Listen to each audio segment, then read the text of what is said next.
আসসালামু আলাইকুম। কুকিং ডায়েরিতে আপনাদের সবাইকে স্বাগতম। আমি আজকে আরেকটি নতুন ভিডিও নিয়ে আসলাম।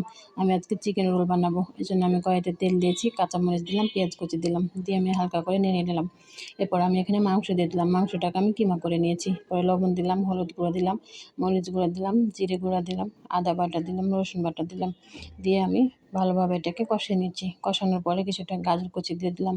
গাজর কুচি দেওয়ার পরে নেড়েচেড়ে আমি কিছুটা দুধ দিয়ে দিলাম। দুধ দেওয়ার পরে আমি এটা ভালোভাবে রান্না করে নিচ্ছি। এটা আমার রান্না হয়ে গেছে। আমি এখানে কিছুটা ধনেপাতা অ্যাড করে দিলাম। ধনেপাতাটা দিয়ে নাড়াচাড়া করে আমি এটাকে উঠিয়ে নিচ্ছি একটা বাটিতে। এরপর আমি এখানে ময়দাতে হালকা লবণ দিয়েছি। দিয়ে আমি একটা পাতলা ব্যাটার তৈরি করে নিয়েছি। এরপরে আমি এখানে ফ্রাই প্যানে দিয়ে আমি একটা রুটি বানিয়ে নিলাম। এটা আমার হয়ে গেছে। আমি এখন একটা প্লেটে উঠিয়ে নিচ্ছি। আর সেই পাতলা ব্যাটার থেকে আমি এখানে কিছুটা ব্যাটার ব্রাশ করে দিলাম। এরপর আমি এখানে পুরটা দিয়ে দিচ্ছি। পুরটা দেওয়ার পরে আমি এভাবে ভাঁজ করে নিচ্ছি। যারা ফেসবুক থেকে দেখছেন তারা ফলো করে দিন এবং শেয়ার করে দিন। যারা ইউটিউব থেকে দেখছেন তারা আমার চ্যানেলটি সাবস্ক্রাইব করে দিন। এভাবে ময়দাটা দিয়ে আমি শিল করে নিলাম। সবগুলো রেডি করে নিলাম।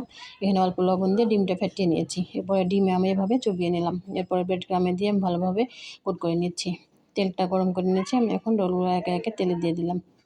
আমার নাস্তাটা যদি আপনাদের ভালো লাগে তাহলে অবশ্যই কমেন্ট করে জানাবেন। এপাশ ওপাশ করে আমি বাদামি কালার করে ভেজে উঠিয়ে নিচ্ছি।